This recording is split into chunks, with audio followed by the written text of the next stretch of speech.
So it's certainly been an interesting last 24 hours at West Ham anyway. There's been a few developments anyway. First of all, let's talk about the injury to Fulkrug. So he's picked up a strain, as we understand it. He's been sent home by Germany. He picked this up in training.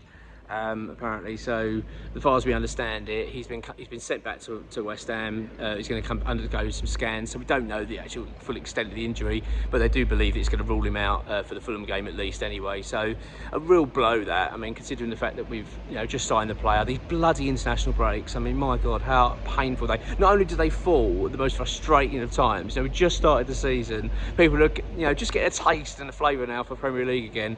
Oh, well, domestic football at least anyway, and international break, and it's just typical, isn't it, that you get injuries. And look, I mean, it's a blow. Hopefully it's not too serious. I mean, they're going to be scanning him when he comes back to London, so I'm assuming that'll be today. He'll be back. Obviously he was coming back from his duties with Germany, so hopefully then we'll get a bit of a more clearer picture of what's wrong with him. But at this stage it just looks like it's going to be he's certainly out for this weekend, and then we'll see.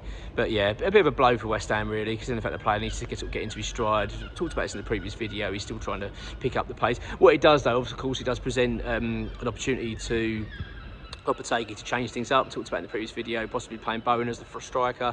I mean, obviously, I know we've got Antonio obviously as the optional shot, which I guess that would be the natural kind of rhythm. What's going to happen? That he's going to put Antonio up front.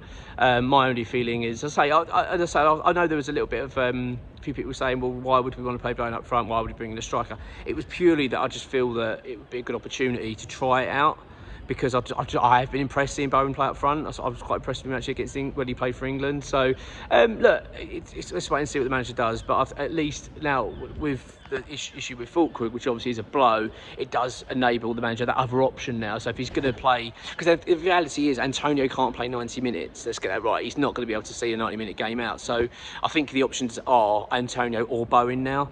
So it's going to be interesting, really interesting how he plays this one on this weekend against Fulham. The other sort of big news is that John Egan, he had a trial at West Ham last week. We beat Dagenham Redbridge 5-0 in an hour-long friendly behind closed doors. There was the anticipation that he was going to be signing. I've talked about it on this channel a fair bit. There was a real sort of belief that's what the club are going to do. However, it came out last night that that isn't the case. West Ham actually are likely now to not go ahead with that. They're actually going to see Kaelan Casey as the fourth choice centre-back this season going forward. Feel that it wasn't needed to bring Egan in. So I don't actually know how his trial went. I can't imagine that brilliantly then. I know he only played for half an hour, but it was deemed that it just wasn't worth doing. That's how it's seen at the moment. So it's likely West Ham are actually not going to bring any more players in for this summer now, even on the free. We're not going to bother with that. I mean, unless, of course, there's a real issue here with Fulkrug, i.e. it's a long-term. If it turns out to be long-term, I imagine West Ham will try and look at the free market for another striker as a backup. I imagine that's what they'll do. I mean, I've not heard that that's going to happen. And the news originally from the from this injury, it's quite low, isn't it? It's not. It doesn't sound like it's overly serious. It's just that he's got to come back for a scan. So let's wait and see how that one pans out. But yeah, so big one on John Egan there. I was say I'm quite surprised. I did think the club would go for it, and I'm really glad. I've got to be honest, and there's no disrespect to the player at all. I just feel like you want to see the academy boys given a route to the first team now.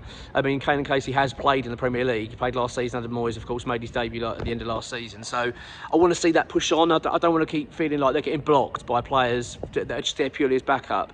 If he's going to be a backup, then Casey should be able to start stepping up. At the end of the day, look, he's going to make mistakes. That's part and parcel of learning. But I'd rather him get on with it. If we're not going to send him out on loan, which the club have decided not to, like the same with Orford, then you've got to give him the players a chance, one way or another. Otherwise, if not, just send him out on loan. So yeah, that's the update. I think it's quite a big one. I think it's quite a positive one actually. I think most fans would agree that we want to see our academy lads given a go and being pushed forward. So it looks like Kaelan Casey now is being seen as the fourth choice centre back this season. We're not going to be going for John Egan and Joel Matip as well. It's very unlikely as well. So yeah, big news there, and hopefully we'll get a positive update on Fulkrug. As I say, I think he's coming back for a scan today. So whether we'll get the results today or later tonight, maybe we'll have something later on that. But yeah, until then, come on your irons.